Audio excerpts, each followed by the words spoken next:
Aguirre Adriana.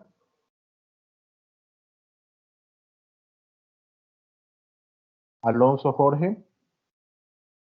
Presente, doctor. Buenas tardes. Buenas tardes. Andrade Romina. Buenas tardes, doctor. Presente. Buenas tardes. Astudillo Pamela. Buenas tardes, doctor. Presente. Buenas tardes. Balda Estefanía. Buenas tardes, doctor. Presente. Balda Pamela. Presente, doctor. Buenas tardes. Buenas tardes. Barcia Brayana. Presente, doctor. Barcia Brayana, ¿no? Es Briana, doctor. Briana. Sí. Ya es que me parecía Doctor, que era disculpe que le femenino de interrumpa. Brian.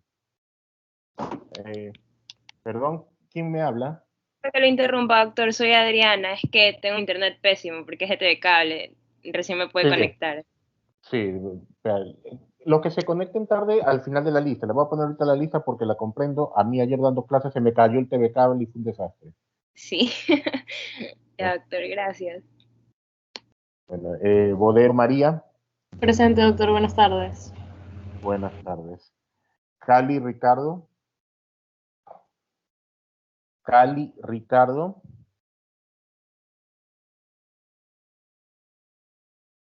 Campaña Lobel.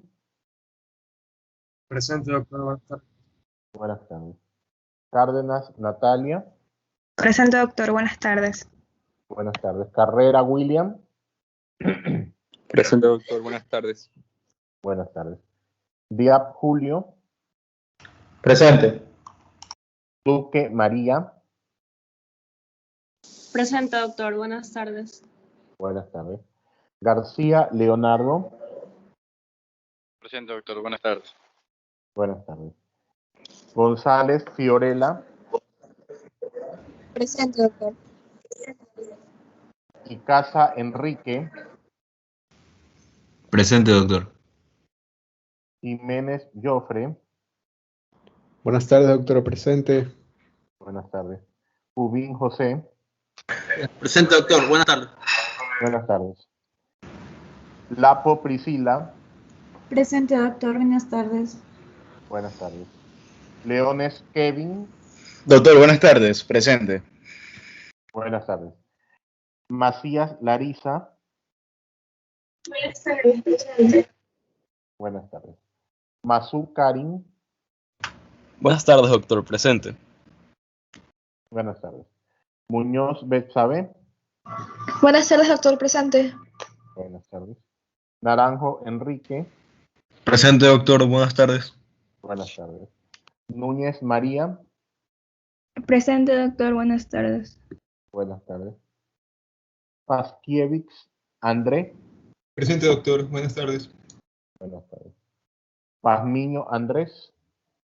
Presente, doctor. Buenas tardes. Buenas tardes. Pérez Víctor. Presente, doctor. Buenas tardes. Buenas tardes. Pérez José. Presente, doctor. Buenas tardes. Buenas tardes. Peñafiel Alan. Presente, doctor. Buenas tardes. Buenas tardes. Polit Lorena. Presente, doctor. Buenas tardes. Buenas tardes. Rimbaldo María. Presente. Buenas tardes. Buenas tardes. Romero Joseph. Presente, doctor. Buenas tardes. Buenas tardes. Salazar Soledad. Buenas tardes. Presente. Buenas tardes. Solórzano Guillermo. Presente, doctor. Buenas tardes. Buenas tardes. Soto María. Buenas tardes, doctor. Presente. Buenas tardes. Tobalina Giuliana. Buenas tardes, doctor. Presente. Buenas tardes. Valareso Ariana. Buenas tardes, doctor. Presente. Buenas tardes. Villavicencio Andrés. Presente, doctor. Buenas tardes. Buenas tardes. Viñán Sebastián. Presente, doctor. Yerobi Paola. Presente. Doctor, buenas tardes. Soy Cali. Tuve problemas de conectarme al principio. Gracias.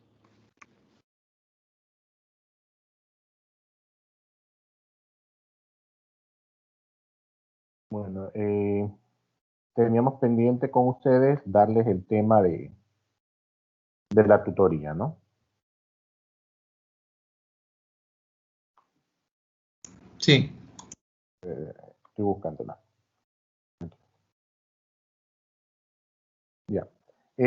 La tutoría, vamos a hablar sobre lo que es la tutoría para el primer parcial, lo que es la enfermedad ácido péptica, ¿ya? Este más o menos es un organigrama de cómo queremos que sea la tutoría, ¿no? El tema, enfermedad ácido péptica, descripción de la patología, ¿ya?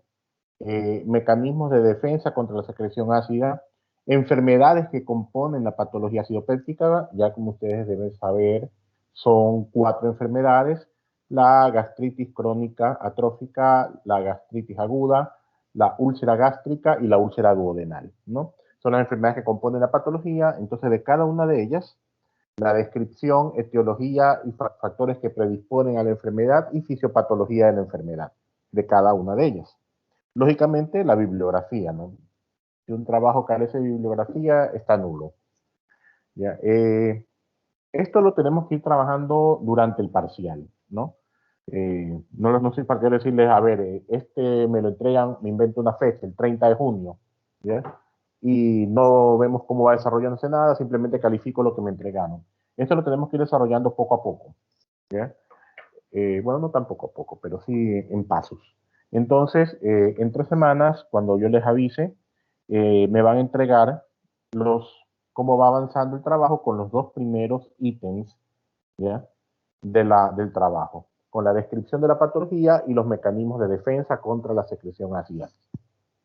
De tal manera que así vemos cómo vamos avanzando, que hay que ir puliendo, para que la idea es que al final del parcial entreguen un trabajo bien hecho y que merezca la calificación, ¿no? Irlo trabajando poco a poco. El otro punto, ustedes están distribuidos en grupos. ¿Ya me entregaron los grupos ustedes? Sí. No, doctor, no nos había dicho de cuántos. Ah, no, sí, lo dije el primer día de clase, que quería que se organicen en grupos, ¿ya? De 6, ustedes son 43, ¿no? Les dije 6 grupos de 6 y un grupo de 7, ¿ya? Y que me pasen a mi correo institucional cómo quedan distribuidos los grupos, ¿ya? Los grupos para estas tutorías, ¿no? Así sean grupos, cada integrante del grupo, todos tienen que entregar el trabajo, ¿no? Para que pueda quedar el asentamiento de la nota en la plataforma, ¿no? O sea, así todos los integrantes tengan escrito exactamente lo mismo, todos los integrantes tienen que entregar el trabajo, ¿no? Cada uno un trabajo individualizado. Bueno, sí les dije lo de los grupos, estoy seguro que les dije. Entonces, se distribuyen ustedes los grupos en 6 grupos de 6 y un grupo de 7, porque son 43 en total. Y esos grupos me los hacen llegar a mi correo institucional para tener el registro de cómo quedan establecidos los grupos, ¿no? Mi correo institucional es como mi nombre, alberto.nuquez, Nuquez es con S, y la parte institucional, ¿no? @cu.ucsg.edu.es, ¿ya? Me lo pasan al grupo y bueno, entonces en 3 semanas estamos más o menos entregando la primera parte de la tutoría, ¿no? Eso respecto a la tutoría. Doctor, disculpe que lo interrumpa. ¿Un integrante de cada grupo debemos mandarle la conformación del grupo o solo el presidente le manda toda la lista? El que es el representante del grupo, ya, doctor, se ponen... un ratito, déjame combinar la idea con lo que me dice la señorita Andrade. La idea es que ustedes organicen los grupos, ¿ya? Si yo me pongo a distribuirle los grupos, le digo, a ver, del 1 al 6 tal, del 7 al 12 tal otro grupo, ¿no?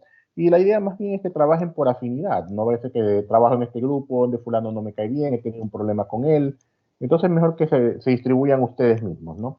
Entonces que el representante del grupo, del curso, el representante del curso, me pase a mi correo cómo quedaron conformados, ¿no? ¿Okay? doctor, Ajá. Sí, yo soy el representante del curso. Era para decirle que yo ya le había enviado a su correo los integrantes, todos, o sea, Ya. todos los grupos. Ya está bien, entonces no hay problema, ¿no? Ya. Lo que pregunté ahorita y me dijeron que no les había hablado de los grupos, entonces por eso estaba nuevamente haciendo hincapié. Yo estaba casi seguro que sí les había dicho, pero bueno, menos mal que avalas que sí está establecido, ¿no? Entonces, bueno, lo que estaba pendiente de este tema, igual este PDF se los voy a subir a la plataforma para que lo tengan presente, ¿no? Bueno, eso por ese lado. Por otro lado, vamos a dar inicio a la clase del día de hoy, que nos corresponde el tema de los trastornos que atañen a la corteza de la glándula suprarrenal. ¿Ok? Siguiendo la metodología de la clase, primero vamos a hacer una introducción, un recuento anátomo fisiológico. En este tema puntual, inclusive es importante el análisis histológico, ¿ya? Un recuento rápido para poder, de ciertos conceptos que tenemos que tener en cuenta, que tenemos que tener presentes, para comprender mejor los trastornos que atañen a la corteza de las glándulas suprarrenales. Entonces, bueno, empecemos dando la introducción de qué son las glándulas suprarrenales. Las glándulas suprarrenales son dos órganos de pequeño tamaño que, como el nombre lo indica, están localizados en el polo superior de cada uno de los riñones. Al estar ubicado en el polo superior de los riñones, su ubicación es retroperitoneal. Son órganos pequeños cuyo peso combinado oscila entre los 8 y 10 gramos, ¿ya? Pero pese al tamaño que tienen, son órganos ricamente vascularizados. El hecho de que sea ricamente vascularizados nos habla de la importancia funcional que tienen, ¿no?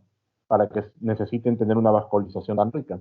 Siendo órganos pequeños, reciben sangre arterial de 3 ramas arteriales, de la arteria suprarrenal superior, la cual es rama de la arteria frénica inferior, la arteria suprarrenal media, que nace directamente de la aorta, ¿ya? Y la arteria suprarrenal inferior, que nace de la arteria renal.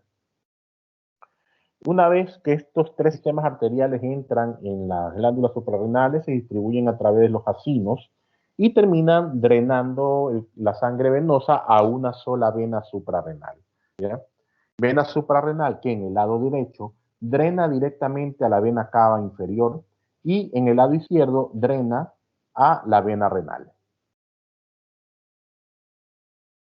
Esta es la histología de la glándula suprarrenal y vamos a ver por qué les hacía énfasis que es importante la histología, entender la histología de este órgano para poder comprender las patologías que vamos a tratar, ¿no? Histológicamente, la glándula suprarrenal consta de una cápsula, una corteza y una médula, como vemos aquí en el gráfico, ¿ya? La cápsula, formada de tejido fibroso, le da resistencia y seguridad y protege la glándula, ¿no? Su corteza, su médula, que es la porción más interna, ¿ya? Tiene una función importante en el sistema nervioso simpático, es secretor de adrenalina y de noradrenalina, ¿no? Pero la parte que nos atañe ahorita desde el punto de vista endocrinológico es la corteza suprarrenal, ¿sí? La corteza suprarrenal ocupa la mayor cantidad del tejido de las suprarrenales. Aquí lo podemos ver.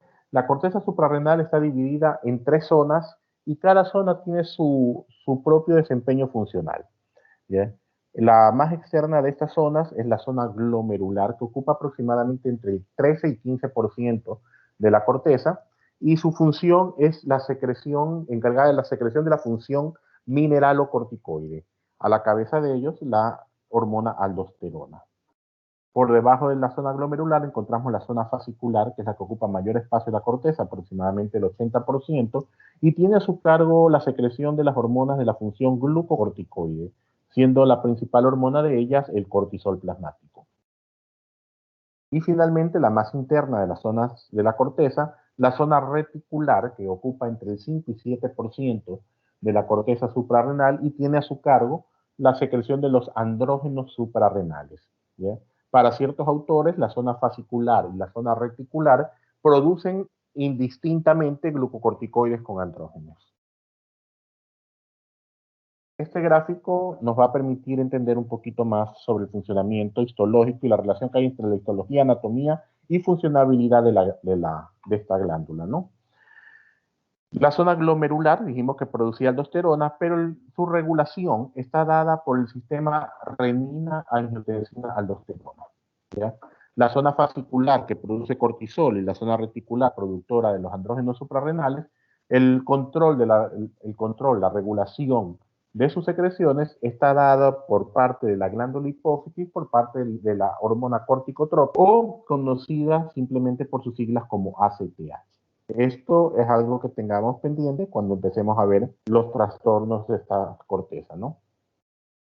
En lo que es el metabolismo de la producción de las hormonas, no vamos a entrar en el detalle a analizar cada uno de los pasos. Vamos a limitarnos solamente a decir que todas estas hormonas, la aldosterona, el cortisol y la androstenediona o andrógenos suprarrenales, ¿ya?, derivan de un precursor que sirve como sustrato para la producción de estas hormonas, que es el colesterol, ¿ok?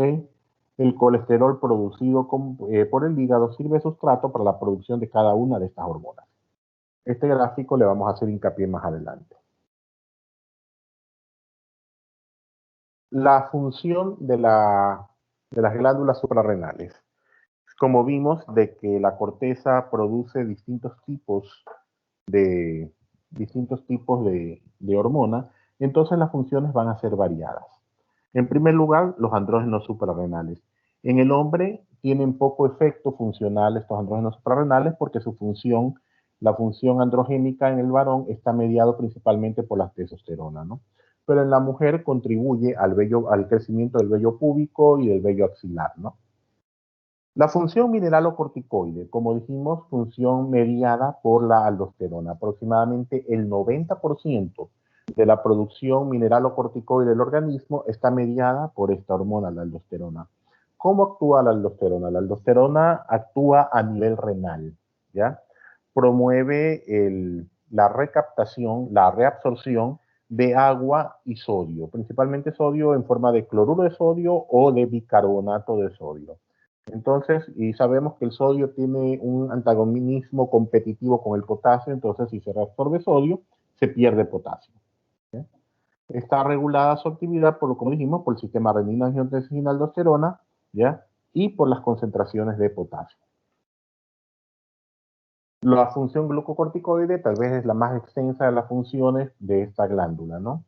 Los glucocorticoides tienen muchas funciones, estas son las principales y las principales formas como se llevan a cabo este funcionamiento. Los glucocorticoides intervienen en el metabolismo de la glucosa. ¿Cómo lo hacen? Disminuyendo el consumo de glucosa por los tejidos y estimulando la gluconeogénesis. Recordemos que la gluconeogénesis es la formación de glucosa a partir de los ácidos grasos, ¿no?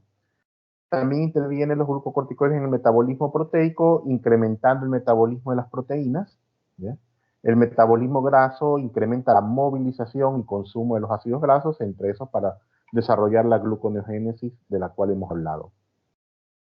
Los glucocorticoides tienen actividad antiinflamatoria, disminuye la permeabilidad capilar, de tal manera que disminuye el edema traumático, por ejemplo, disminuye la fagocitosis leucocitaria. Tiene acción inmunosupresora porque disminuye la síntesis de anticuerpos y disminuye la concentración de eosinófilos. Y además tiene efectos psicológicos contribuyendo a la inestabilidad emocional. El funcionamiento de cada una de estas, aunque sea redundante, función corticoide o función mineralocorticoide, está dado por dos sistemas completamente distintos e independientes. La regulación corticoide está dada por el eje hipotálamo-hipófisis suprarrenal, ¿no? Algún estímulo, sea la hipoglicemia, traumatismo, hemorragia, infección, dolor, estrés, estimula al hipotálamo a producir hormona liberadora de corticotropina. Esta hormona liberadora de corticotropina actúa a nivel de la hipófisis, ¿ya?, promoviendo la liberación de hormona corticotrópica o ACTH, que actúa sobre la corteza suprarrenal promoviendo la liberación de cortisol plasmático. También promueve la liberación de andrógenos suprarrenales, esta misma hormona, ¿no? Una vez que los niveles de cortisol son secretados por la glándula suprarrenal y llegan a los parámetros requeridos, ¿ya? Por retroalimentación negativa se inhibe la secreción de las hormonas, tanto la ACTH como la liberadora de corticotrópica. ¿Ok? Entonces, la regulación corticoide está dada por el eje hipotálamo, hipófisis suprarrenal, ¿no? En tanto que la función mineralocorticoide, mediada por la aldosterona, está regulada por el sistema renina-angiotensina-aldosterona, ¿no? Que se inicia con la secreción de renina por parte del aparato yuxtaglomerular. ¿Qué ocurre en estos casos? Por ejemplo, el aparato yuxtaglomerular, que recibe su nombre exactamente por estar al lado del glomérulo, específicamente en contacto con la arteria eferente, ¿ya? Del glomérulo, capta que existe una disminución de la presión en el interior de la arteria o una disminución del volumen circulante. Esta disminución de la presión o del volumen hacen que el aparato yuxtaglomerular libere renina, ¿ya? La renina va a actuar sobre el angiotensinógeno producido por el hígado en mayor cantidad y por el tejido lipídico. Ya actúa sobre el angiotensinógeno produciendo angiotensina 2, que a nivel pulmonar, por acción de la enzima convertidora de angiotensina, se convierte en angiotensina 2, que actúa esta angiotensina 2 sobre las suprarrenales, promoviendo la liberación de aldosterona. Y como vimos anteriormente, la aldosterona disminuye la excreción de sodio y por ende, por ósmosis, promueve la recaptación de agua. Entonces disminuye la excreción, reabsorbe sodio, reabsorbe agua. Eso hace que aumente el volumen de líquido extracelular, ¿ya? Lo cual sirve ya de estímulo para que la renina, por retroalimentación negativa, deje de producirse por parte del aparato yuxtaglomerular. ¿Alguna pregunta, algún comentario hasta allí? Antes de que entremos a ver los trastornos que atañen a la corteza suprarrenal. Ok. No, ya está completamente entendido. Ok. Bueno, entonces vamos a ver los trastornos de las glándulas, de la corteza suprarrenal, ¿ya? Como dijimos, las principales funciones de la corteza suprarrenal. Trastornos de la función glucocorticoide y función mineralocorticoide. Entonces, los trastornos de cada una de ellas, al ser hormonas, van a estar en referencia a un aumento en la producción hormonal o una disminución en su producción hormonal. Entonces, los trastornos glucocorticoides que atañen a la disminución de la secreción hormonal se los denomina insuficiencia suprarrenal. ¿Ya? Y todos los trastornos que sean inherentes a aumento de la cantidad de corticoides circulante en este paciente, ¿ya? Se los encasilla dentro de lo que se llama síndrome de Cushing. Para los trastornos mineralocorticoides, si el principal exponente es la aldosterona, entonces un aumento en la secreción de aldosterona lo denominamos un hiperaldosteronismo. Y una disminución en la secreción de esta hormona, la aldosterona, lo denominamos hipoaldosteronismo. Ver inicialmente lo que es la insuficiencia suprarrenal. ¿Ya? La insuficiencia suprarrenal, en resumen, como dijimos, disminución de las secreciones hormonales por parte de la corteza suprarrenal. ¿Ya? La insuficiencia suprarrenal puede ser primaria o puede ser secundaria.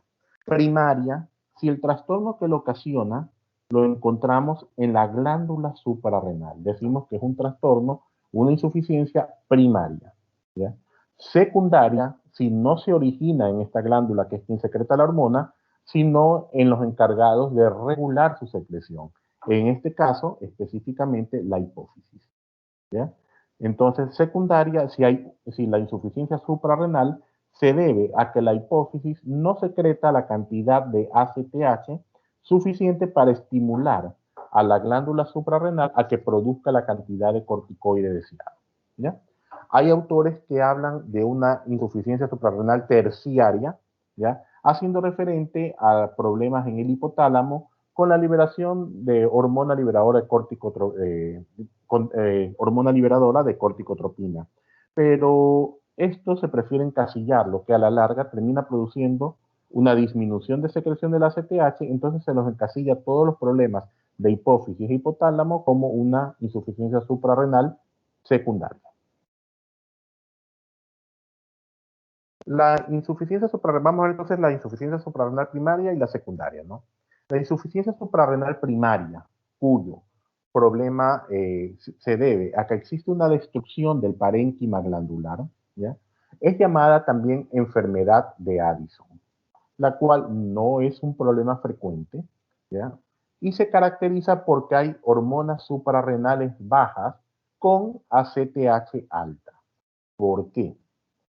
Porque si hay destrucción del parénquima, como hemos dicho ahorita, entonces no se produce hormona, no se produce cortisol en este caso, ¿ya?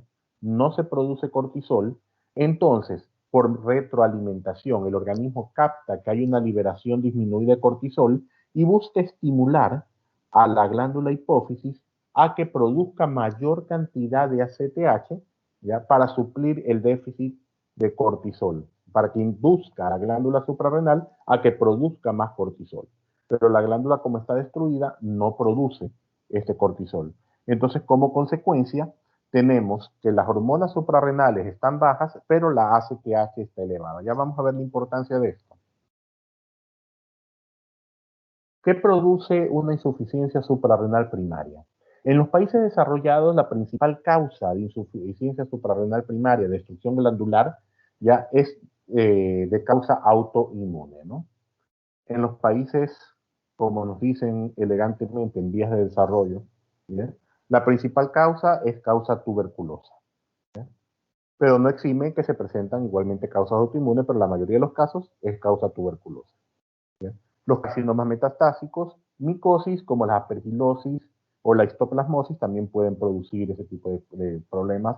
Depósitos de sustancias amiloides, amiloidosis, depósitos, infiltraciones de cromo, ¿ya? En las glándulas, como ocurre en la hemocromatosis, hemorragias de las glándulas, principalmente si es bilateral, que pueden surgir como consecuencia de uso inadecuado de anticoagulantes, pueden surgir también como procesos sépticos severos, principalmente mediados por meningococos, ¿no?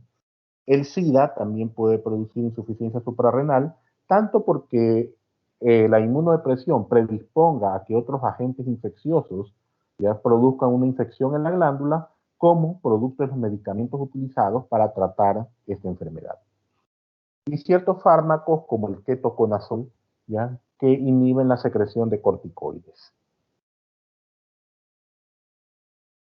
Manifestaciones clínicas. ¿Perdón? ¿Puedo hacer una pregunta? Por supuesto. Ya, es que no entendí si al final sí se liberaba cortisol o no, porque ya yo sé que existe como que un déficit de cortisol, entonces por eso se estimula más la secreción de ACTH, pero al final sí se termina estimulando la liberación de cortisol o no. No. La glándula suprarrenal. Sí, la glándula suprarrenal está destruida, ¿ya? No produce cortisol, ¿ya? Entonces, por eso se llama una insuficiencia. Pero como el organismo, ¿ya? Percibe de que hay este déficit, entonces por retroalimentación negativa estimula la hipófisis a que produzca mayor cantidad de ACTH.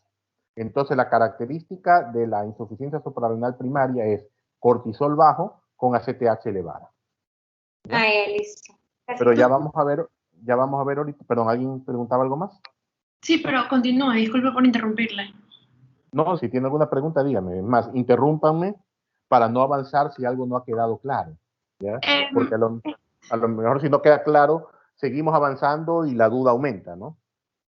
Mi pregunta es que creo que lo leí en una bibliografía, que cuando habla de carcinoma metastásico a la glándula suprarrenal generalmente es de pulmón, ¿no?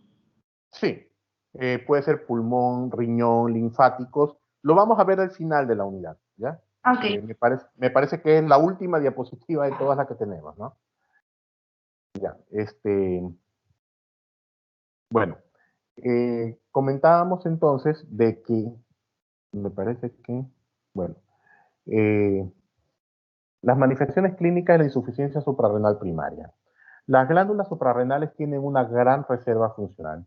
¿Qué quiere decir esto? Que con una mínima cantidad de tejido puede suplir su funcionamiento. Para que se presenten signos de insuficiencia suprarrenal, debe de afectarse por lo menos el 90% de la masa glandular, ¿ya? Es decir, que la glándula con un poco más de un 10% puede trabajar de manera adecuada, ¿ya? Las manifestaciones clínicas de una insuficiencia suprarrenal porque existe destrucción de la glándula, entonces va a ser inherente, ¿ya?, a la secreción de todas las hormonas producidas, las del grupo corticoide, glucocorticoide, el mineralocorticoide o de los andrógenos suprarrenales. Entonces, las manifestaciones clínicas principales por insuficiencia de secreción de glucocorticoides va a llevar a que la persona tenga poca tolerancia al estrés.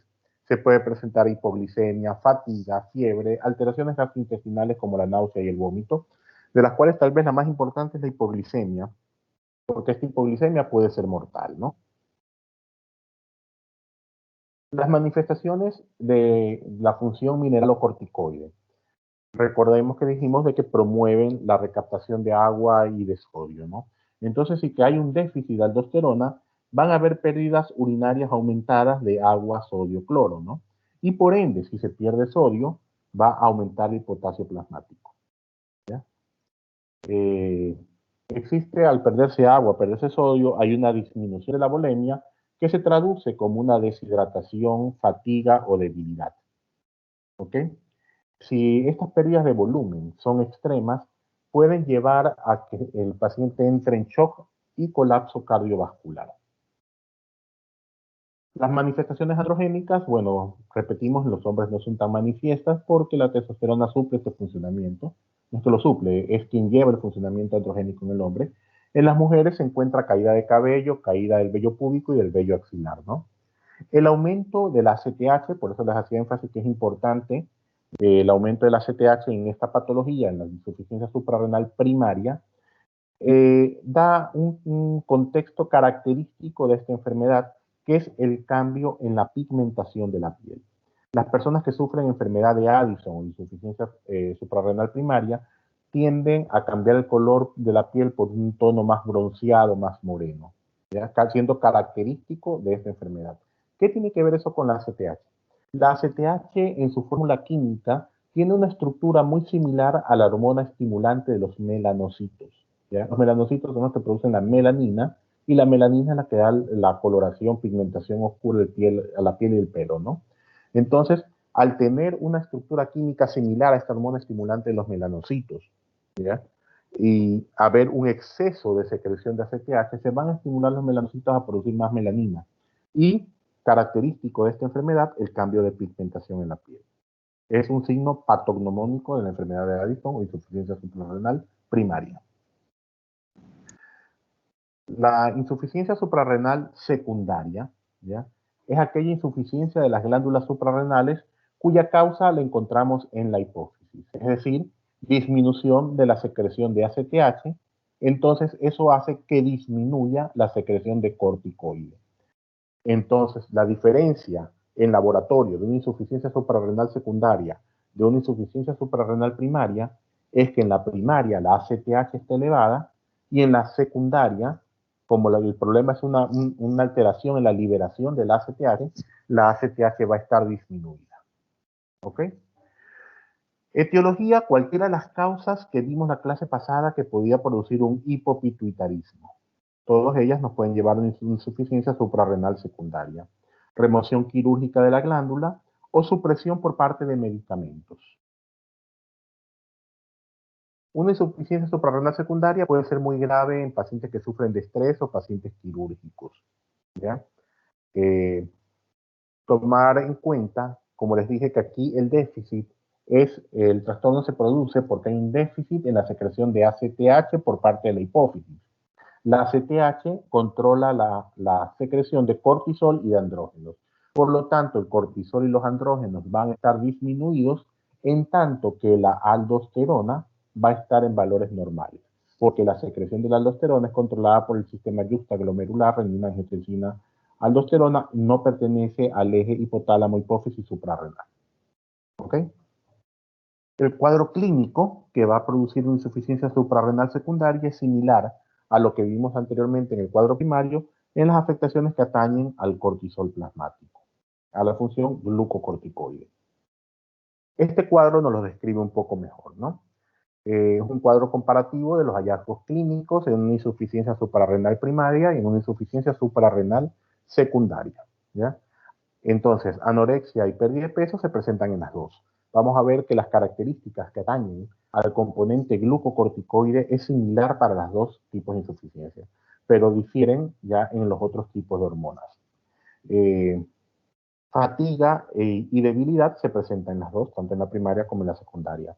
Síntomas gastrointestinales, náuseas, vómitos, diarreas en cualquiera de las dos, primaria y secundaria. Mialgias y artralgias en los dos tipos de patologías. Hipotensión arterial ortostática, hipotensión al cambio de postura, significa ello, se presentan en los dos tipos de patologías. Hiponatremia también tanto en la primaria como en la secundaria. Hipercalemia, ¿ya?, se presenta en la primaria, pero no se presenta en la secundaria. ¿Por qué? Porque no hay insuficiencia de aldosterona, ¿ya? Hiperpigmentación se presenta en la primaria, pero no en la secundaria, porque recordemos que dijimos que eso se debía a un aumento de la ACTH. Por lo tanto, en la primaria es cuando encontramos un aumento de secreción de la ACTH. Insuficiencia de otras hormonas, en la primaria no, de otras hormonas terciarias, ¿no?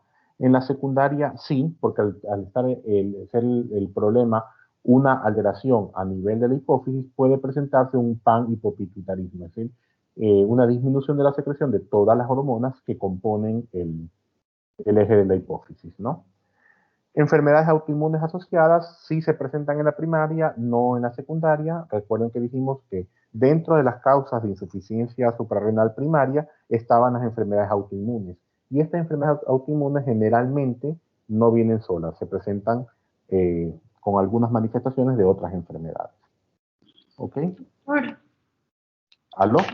sí, yo tenía una duda sobre la tabla anterior, porque yo tenía entendido que en la secundaria era donde se producía la hiperpigmentación, porque o sea, es por la propia melanocortina, que cuando se cinde forma la MSH y la ACTH, entonces como la estimulación de la pituitaria es súper alta, aumenta esta hormona y por eso aumenta la hiperpigmentación en la secundaria. No, es en la primaria. Es en la primaria y el signo característico de la enfermedad de Addison. ¿Ya? Es el paciente bronceado, es lo característico, les explicaba a qué se debía, ¿ya? Se debe a que la estructura química de la ACTH que se produce en la primaria se produce en exceso de ACTH, ¿ya?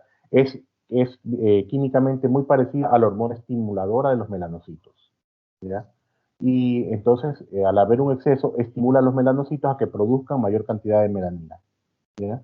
Y es por eso que se produce la hiperpigmentación. O sea, busquen en internet, métase enfermedad de Addison y lo primero que le hablan, insuficiencia primaria, es el cambio de coloración de la piel. Es el signo característico y lo que generalmente al paciente lo orienta al diagnóstico. El paciente llega a la consulta y le dice, doctor, es que estoy más moreno, he cambiado de color, ¿ya? Y es lo característico de esta enfermedad.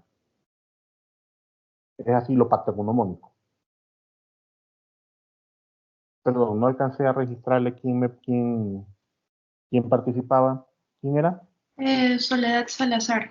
Gracias, doctor. Yo lo voy a revisar bien entonces. Ok. Doctor, yo tengo una pregunta. Ajá.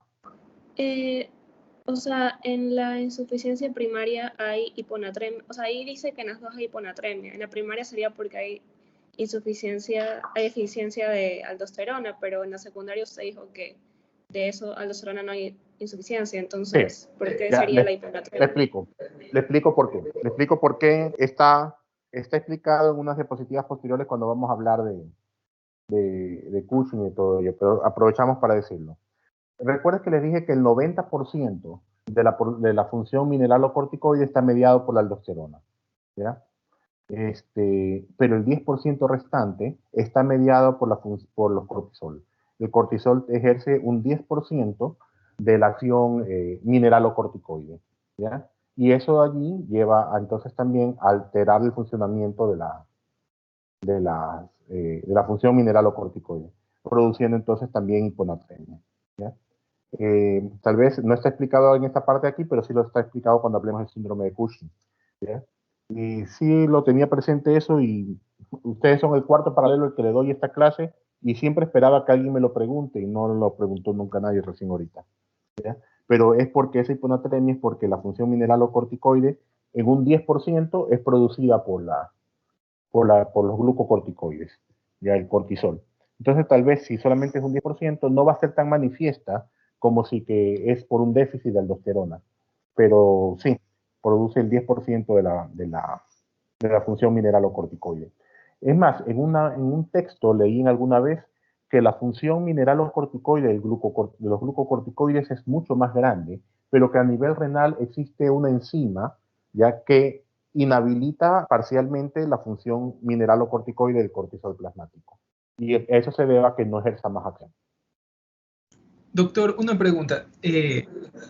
¿Cuál sería la diferencia, aparte del origen, entre el síndrome de Addison y el síndrome de Nelson? Porque ambos son por la acción de la ACTH.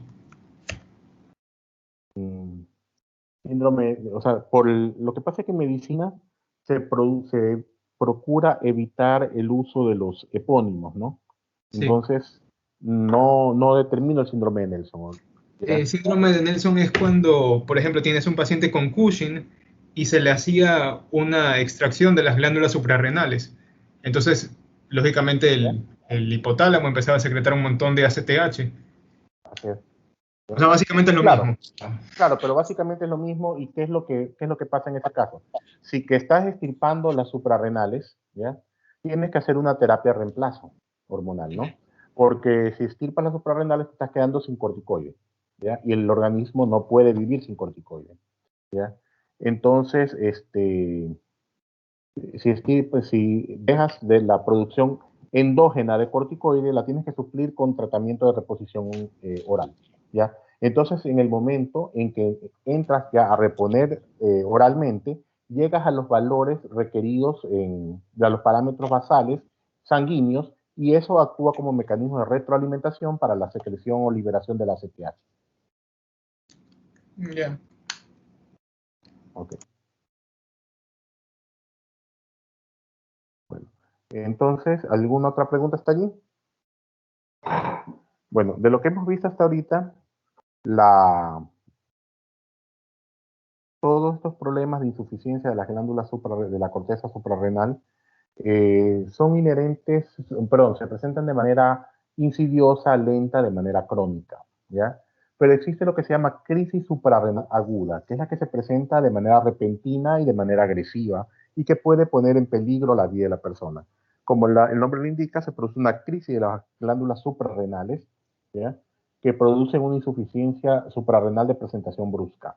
La principal causa es la hemorragia suprarrenal bilateral, la cual puede ser consecuencia de septicemia meningocócica, lo que se conoce también como síndrome de Waterhouse-Friedrichsen, ¿ya? Trauma suprarrenal, abuso de anticoagulantes, trombosis o metástasis, ¿no? En personas que sufren de enfermedad de Addison, estas lesiones pueden presentarse, este trastorno puede presentarse así la enfermedad o lesiones que produzcan sean leves, no necesitan ser agresivas para llegar a producir una crisis suprarrenal aguda. Bueno, el otro extremo, vimos las insuficiencias, vamos a ver lo que es el síndrome de Cushing, ¿ya? En el año de 1932, el médico estadounidense Harvey Cushing describe una enfermedad, caracterizada por el aumento de los corticoides circulantes producidos por aumento en la secreción de ACTH por parte de la hipófisis. Y a esto lo llamó enfermedad de Cushing. Posteriormente se descubre de que este aumento de las dosis de glucocorticoides que se encuentran circulando no solamente puede ser producido por la liberación de ACTH, sino por muchas otras causas. Entonces, para determinar el conjunto de síntomas y signos que se presentan por la exposición prolongada a dosis altas de glucocorticoides, independientemente de su causa, se adoptó el nombre de síndrome de Cushing. Síndrome de Cushing, el que engloba todo, sí se dejó enfermedad de Cushing para aquella enfermedad que se debe a una secreción aumentada por parte del ACTH. Para muchos autores, La enfermedad de Cushing es la principal causa del síndrome de Cushing. Para otros autores dicen que la mayor cantidad de casos se presentan por un Cushing iatrogénico, es decir, por administración de corticoides de causa medicamentosa para tratar alguna enfermedad de base. El síndrome de Cushing en sí no es muy frecuente, se presentan 2 a 4 casos por millón de habitantes, siendo más frecuente en mujeres que en varones, en una proporción de 9 a 1. ¿Qué lo puede producir?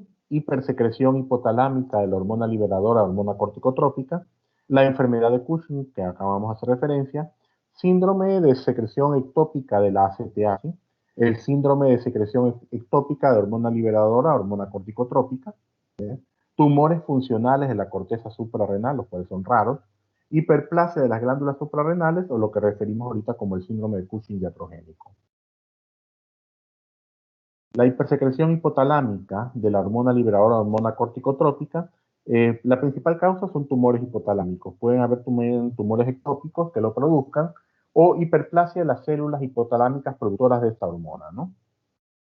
La enfermedad de Cushing, como decían para muchos autores, la causa más frecuente, se produce por secreción excesiva de la ACTH por presencia de un adenoma hipoficiario, ¿no? Y esto lleva a que se produzca hiperplasia suprarrenal bilateral por un exceso de estimulación por parte de la ACTH. Síndrome de ACTH ectópica, tumores productores de ACTH, principalmente localizados en los pulmones. Tumores de células pequeñas pulmonares o tumores carcinoides bronquiales. Igualmente, para el síndrome de hormona liberadora de hormona corticotrópica ectópica, producidas por tumores ectópicos, principalmente localizados en los pulmones, igual que con la ACTH ectópica. Tumores funcionales de la corteza suprarrenal, que pueden ser carcinomas o adenocarcinomas, los cuales que sean funcionales es raro, ¿no? Generalmente se presentan tumores metastásicos. Hiperplasia de las glándulas suprarrenales. Y lo que describimos ahorita como el Cushing iatrogénico, ¿no? Por administración de corticoides, generalmente de causa medicamentosa. ¿Qué manifestaciones clínicas va a dar esta enfermedad? Algunos tipos de manifestaciones, ¿no? Alteración en el metabolismo de las grasas, como vimos, una de las funciones de los corticoides es promover la movilización de grasas, ¿ya? Entonces, si se altera este metabolismo, hay mayor cantidad de grasas en el torrente sanguíneo, con elevación principalmente de los lípidos de baja densidad, ¿no? También los corticoides van a promover una redistribución de las grasas en el organismo. Entre ellos promueven que se asienten en la cara, en los pómulos, por encima de los huesos, dando una imagen de una cara abotargada, engrosada, gorda, ¿no? A lo cual recibe el nombre de cara de luna llena, característico del síndrome de Cushing. También van a hacer que las grasas se acumulen en la segunda, tercera vértebra cervical, produciendo una joroba en el paciente que se lo conoce como ojiva de búfalo. Esta distribución grasa también tiene una distribución periabdominal, dando origen a una obesidad central. El paciente presenta grasa de gran cantidad en el abdomen. Si esta cantidad de grasa es excesiva, produce un estiramiento excesivo de la piel con rompimiento de las fibras elásticas y van a aparecer va a dar lugar a que aparezcan estrías abdominales. También, como vimos, el corticoide produce alteraciones emocionales, ¿ya? Si en un exceso, se va a presentar todavía en mayor cantidad estas alteraciones emocionales. Alteraciones en el metabolismo óseo. Los huesos tienen dos funciones para mantener su regeneración ósea. Una función osteoblástica, que es formadora de hueso, y una función osteoclástica que destruye, reabsorbe el hueso, ¿no? Entonces, la homeostasis adecuada del hueso implica un equilibrio entre la función osteoblástica y la función osteoclástica. Los corticoides promueven la destrucción ósea aumentando la función osteoclástica. Entonces, eso da lugar a que el hueso pierda su consistencia, produciéndose una osteoporosis, ¿ya? Al perder el hueso su consistencia, no puede dar la estructura de sostén adecuada y eso produce dolor óseo. Además de que si hay mayor cantidad de reabsorción de hueso, va a aumentar la cantidad de calcio que se pierde por el riñón, pudiendo producir cálculos renales. Y aquí está lo que hablábamos hace un momento. Ejerce acción mineralocorticoide. El exceso es un 10% de la función mineralocorticoide está dada por los glucocorticoides. Entonces, si que hay un exceso de secreción glucocorticoide, va a promover retención de sodio y agua, lo cual en el paciente se va a manifestar como una hipertensión arterial y edema. La inmunodepresión que pueden inducir los corticoides llevan a que el paciente pueda presentar procesos infecciosos a repetición, ¿no? La estimulación de los andrógenos suprarrenales hacen que en la mujer se presente hirsutismo, acné y alteraciones en su ciclo menstrual.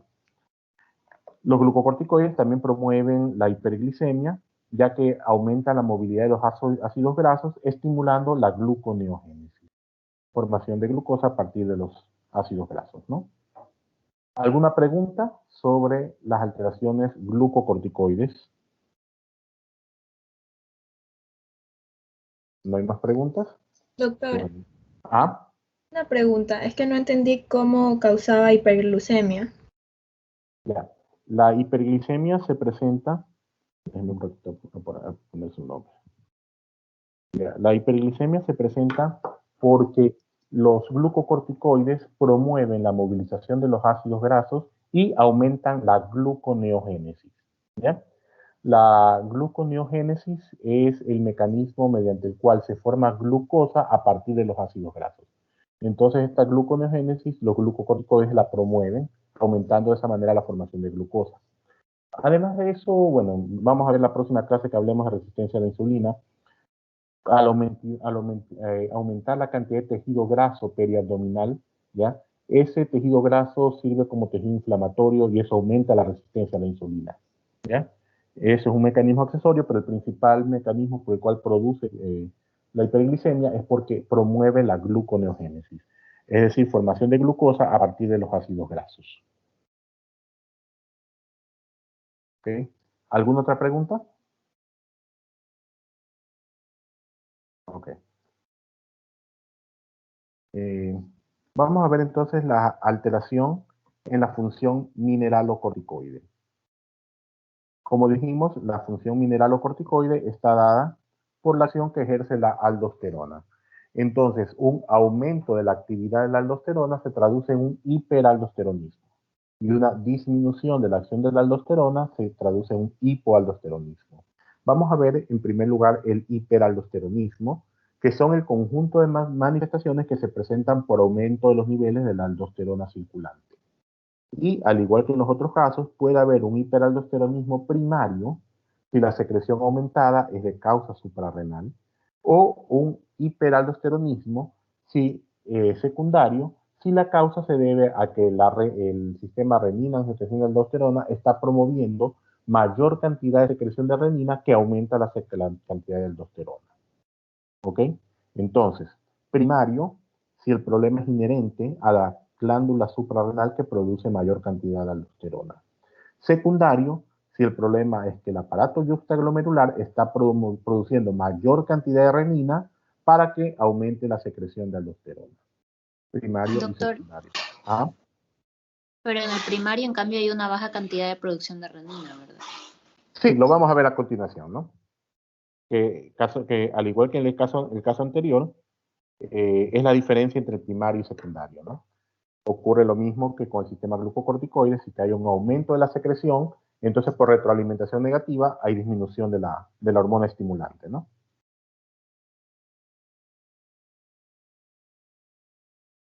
Entonces, ¿a qué se debe el hiperaldosteronismo primario? Las causas más frecuentes, adenomas de la corteza suprarrenal o hiperplasia suprarrenal bilateral. Otras causas, hiperplasia suprarrenal unilateral o causas congénitas, un hiperaldosteronismo congénito. El hiperaldosteronismo secundario, como dijimos, resultado de aumento de la secreción de renina por parte del aparato yuxtaglomerular, que conlleva entonces el aumento de la secreción de aldosterona. Recordemos que el aparato yuxtaglomerular reacciona a la disminución de volumen o a la disminución de presión arterial en las arteriolas eferentes renales, ¿no? Entonces, cualquier causa que disminuya el flujo sanguíneo a nivel renal va a producir que aumente la producción de renina. Entre ellos, isquemia renal como consecuencia de estenosis de la arteria renal. Disminución del volumen circulante, como ocurre en la insuficiencia cardíaca congestiva, el uso de diuréticos o laxantes, y la hipoproteinemia que ocurre en el síndrome nefrótico, en el cual no se forman las proteínas, pero se pierden las proteínas a nivel renal, o en la cirrosis, en la cual no se producen proteínas, principalmente en la albúmina.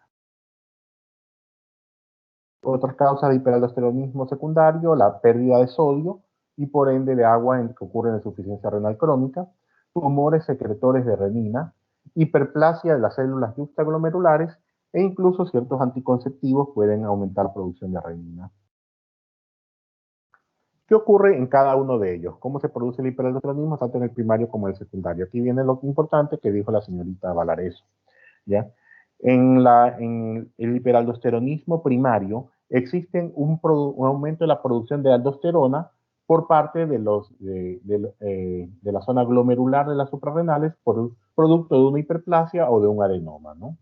Entonces hay aumento de aldosterona, lo que lleva a que haya retención de líquido y expansión del volumen plasmático. Al haber expansión del volumen plasmático, aumento de este volumen, es captado por el aparato yuxtaglomerular que disminuye entonces los niveles de renina. A diferencia de lo que ocurre en el secundario, en el cual el trastorno es originado en el aparato yuxtaglomerular que aumenta su secreción de renina y por ende aumenta la secreción de aldosterona. Entonces, diferencia entre el primario y el secundario. En el primario, si bien en los dos hiperaldosteronismos está elevado la aldosterona, en el primario cursa con niveles bajos de renina, en tanto que en el secundario cursa con niveles altos de renina. Las manifestaciones clínicas son comunes a los dos, ¿no? Se presenta hipertensión arterial por retención de sodio que acarrea retención de agua, ¿no? Como el sodio y el agua se absorben a la par, no es muy raro que se presente hipernatremia, y de presentarse actúa el péptido natriurético auricular intentando equilibrar este exceso de sodio, ¿no? Si se reabsorbe sodio, ¿ya?, se reabsorbe también potasio. Y recordemos que parte de este sodio se reabsorbe en forma de bicarbonato de sodio, ¿no? Entonces, la pérdida exagerada de potasio con intercambio de bicarbonato de sodio puede llevar a que se produzca una alcalosis metabólica. Además, la hipopotasemia puede producir debilidad y lasitud muscular, ¿no? Doctor, una pregunta. Ajá. ¿La hiperaldosteronismo secundario también puede estar presente en lo que sería el embarazo? O sea, por aumento de sustrato de la renina plasmática inducida por el estrógeno. Claro, produciendo un efecto similar a lo que hablamos ahorita de que, cuando hablamos en la diapositiva, de que los anticonceptivos podían producir un aumento de la secreción de renina, también la cantidad de estrógenos elevados puede llegar a producirlo, ¿no? Ajá, doctor, yo le voy a preguntar, Ya, listo, doctor.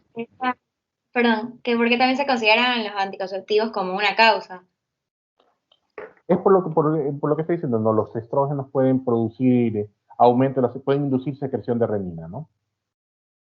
O sea, el aumento de estrógenos es lo que podría provocar eso. Así es. Ah, ok. Ajá. Ya, listo, doctor. Gracias. Gracias. Bueno, entonces vamos a ver lo que es el hipoaldosteronismo. Definimos como hipoaldosteronismo la producción insuficiente de los mineralocorticoides. Y al igual que el ejemplo anterior, puede ser primario como puede ser secundario. El primario, por causas inherentes a la secreción de aldosterona. La causa más frecuente es la destrucción del tejido glandular suprarrenal, lo que describimos anteriormente como la insuficiencia suprarrenal primaria, en que además de la disminución de los valores de aldosterona, también están disminuidos los valores del cortisol plasmático y los andrógenos suprarrenales. El trastorno que vimos anteriormente, ¿no? El secundario se debe a que haya una disminución de la secreción de renina, ¿ya? La renina no estimula la formación, a la liberación de aldosterona, en lo que se llama un síndrome hiperaldosterónico hiporreninémico, ¿no? Estos cuadros cursan con pérdida de sodio, hiponatremia, hipercalemia. La hipercalemia promueve también que se retengan iones de hidrógeno. Entonces estos pacientes pueden cursar con una acidosis metabólica, tanto por retención de hidrógeno como por pérdida de sodio en forma de bicarbonato de sodio. causas que pueden producir hipoaldosteronismo, la insuficiencia adrenocortical primaria, lo que hablamos anteriormente, el síndrome hiperaldosterónico hiporreninémico, trastornos congénitos, suprarrenalectomía bilateral y hemorragia suprarrenal bilateral. Los pacientes a los que se le ha practicado una suprarrenalectomía bilateral o que ha tenido una hemorragia bilateral de estas glándulas suprarrenales y no se realiza una terapia de reemplazo, terminan haciendo pérdidas profundas de sodio que pueden derivar en hiponatremia, ¿no? Esta hiponatremia y la pérdida de líquido lleva a la hipotensión que puede producir el shock y la muerte, ¿no? Entonces estos pacientes lógicamente necesitan una terapia coadyuvante con fluorocortisona, que es un mineralocorticoide sintético de administración oral, y tratamiento con sal para mejorar los niveles de sodio y por ende de agua, ¿no? Este cuadro nos resume la actividad de estas hormonas en cada una de las patologías, ¿no? Vemos, haciendo un recuento, la insuficiencia suprarrenal primaria, como hablamos, destrucción de la glándula suprarrenal, entonces se traduce en disminución de aldosterona y disminución del cortisol, ¿ya? Pero las estimulantes de estas hormonas por retroalimentación negativa van a estar aumentadas, tanto la ACTH como la renina. En la insuficiencia suprarrenal secundaria, que se altera el eje hipotálamo-hipófisis suprarrenal, ¿ya? Entonces va a estar disminuido el cortisol plasmático porque no hay la estimulación adecuada del ACTH. Entonces ACTH baja con cortisol plasmático bajo. Pero como el problema es inherente únicamente al eje hipotálamo-hipófisis suprarrenal, los niveles de aldosterona y de renina van a estar normales. En el hiperaldosteronismo primario, lo contrario, el eje hipotálamo-hipófisis suprarrenal está indemne. Entonces, están normales la liberación tanto del cortisol como del ACTH. Hiperaldosteronismo primario, la causa aumento de secreción de causa suprarrenal, entonces la aldosterona está elevada y los niveles de renina se encuentran disminuidos, ¿ya? A diferencia del hiperaldosteronismo primario, que la causa es un aumento de renina, entonces va a haber renina aumentada con aldosterona aumentada. En tanto que las hormonas dependientes del eje hipotálamo, hipófisis suprarrenal van a estar normales. En el síndrome de Cushing, dependiente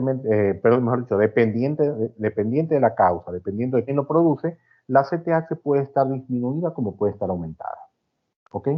Y siempre cualquiera de ellos va a producir que el cortisol plasmático esté aumentado, ¿ya? Y los valores de aldosterona y renina dentro de los parámetros normales porque no atañe a ellos la secreción, la alteración que produce la liberación de corticoides, ¿no? ¿Alguna pregunta hasta allí? Doctor, solo una pequeña preguntita. Cuando usted hablaba de hiperaldosteronismo primario, es lo mismo que referirse al síndrome de Cohn, ¿verdad? Sí. Ah, ya. Gracias. Sí, lo que pasa es que, como les decía, si bien hay epónimos, significa darle el nombre de alguien a una enfermedad, a un trastorno, a una patología o a un signo, ¿no? Y en medicina se lleva años tratando de evitar los epónimos, ¿no? Entonces, por ejemplo, hay unos epónimos que son inevitables, como el síndrome de Cushing, ¿ya? Pero se procura más bien tratarlo de, por ejemplo, en vez de decir enfermedad de Addison, digamos, insuficiencia suprarrenal primaria, por poner un ejemplo, ¿no? Se busca cada vez disminuir el uso de los epónimos. Hay unos que son ineludibles, pero bueno, en lo que podamos, ¿no? Otras alteraciones de las glándulas suprarrenales, ¿ya? Vamos a ver dos trastornos rápidamente, que es la hiperplasia suprarrenal congénita y lo que denominamos incidentalomas. Para hiperplasia suprarrenal congénita, llamada también HSC por sus siglas, o síndrome adrenocortical, ¿ya? Es un trastorno raro, pero que se produce porque existe un déficit enzimático en la producción de cortisol, perdón. Entonces, algunas de las enzimas, sea la 21-hidroxilasa o la 11-beta-hidroxilasa, que es la encargada de producir cortisol, existe un déficit de esta enzima. Entonces, el organismo no produce cortisol, ¿ya? No lo produce, pero entonces por retroalimentación negativa, si no se produce cortisol, ¿ya? Por retroalimentación negativa, la hipófisis empieza a producir mayor cantidad de ACTH, tratando de inducir la producción de cortisol por parte de las cortezas suprarrenales, ¿ya?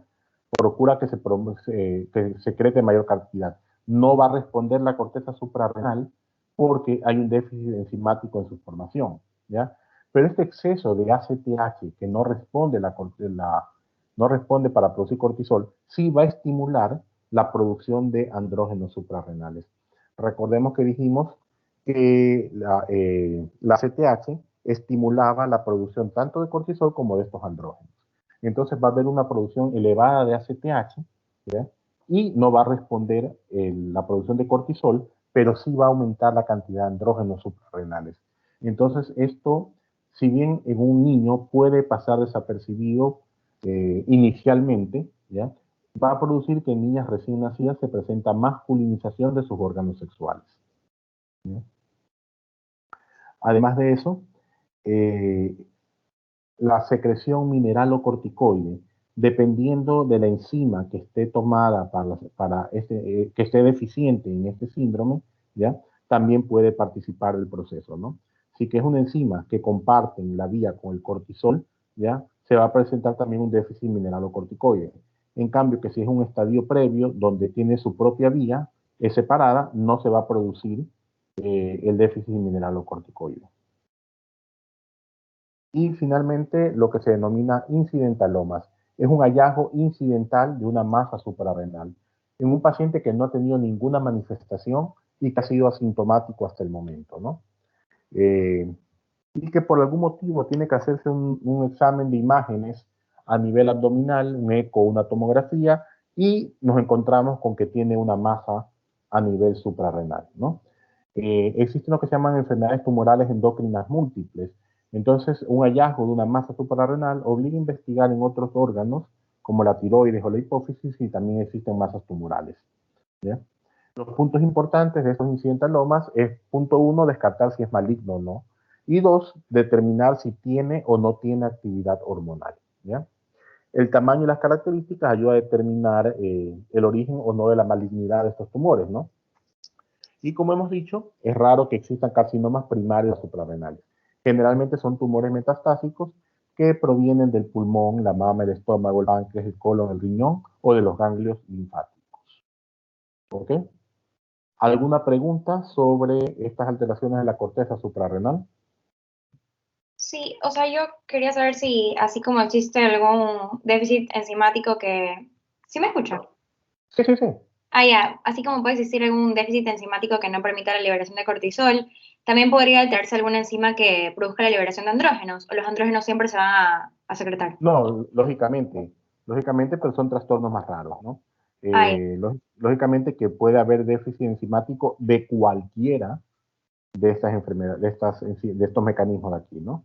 Sino que lógicamente al hacer una clase de fisiopatología hacemos énfasis en las cosas que más frecuentemente se pueden encontrar, ¿no? Tal vez cuando ya vean endocrinología encontrarán alteraciones más minuciosas, viendo la materia en un poco más de detalle, ¿no? ¿Ok? ¿Alguna otra pregunta? Ok. Si nadie más tiene preguntas, bueno, así vamos a quedar con la clase. La próxima clase del próximo día jueves vamos a estar hablando sobre diabetes y resistencia a la insulina, ¿no? Bueno, que tengan una buena tarde. Gracias. Gracias, doctor. Igualmente. Gracias, doctor. Gracias, doctor. Gracias, doctor. Gracias, doctor. Hasta luego. Gracias a ustedes.